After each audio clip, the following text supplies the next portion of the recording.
True crime podcast hosts spend their time studying criminals. That means there's 100% chance that one true crime podcast host is a serial killer. They probably take notes on where the most well-known serial killers made a mistake. Then they're like, hey, this guy had long hair and it fell out everywhere, and that's how they caught him, because they found a piece of his hair. That guy, his car was noticeably loud, so let me get a car that's quiet. Then that other guy, he chose his victims from the same bar, and then the cops were able to just go to that bar and catch him, right? So they know all those errors, so they know how to work around those errors, right? They use those notes to avoid getting caught themselves, which makes them even harder to catch than a regular serial killer, right?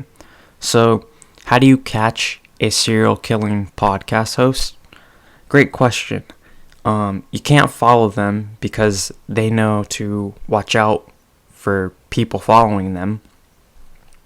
They probably delete their search history too, so if they're spending their time on Google, you can't just look at their search history and be like, yep, this person's that serial killer, right? The first thing that can be done is to listen to their speech patterns. Instead of saying this person, he, I, she, they might slip up and they might be like, I meant he. So in that case, they might be doing that same exact thing that serial killer did. Then you need to find their victim pattern, who they are killing and why.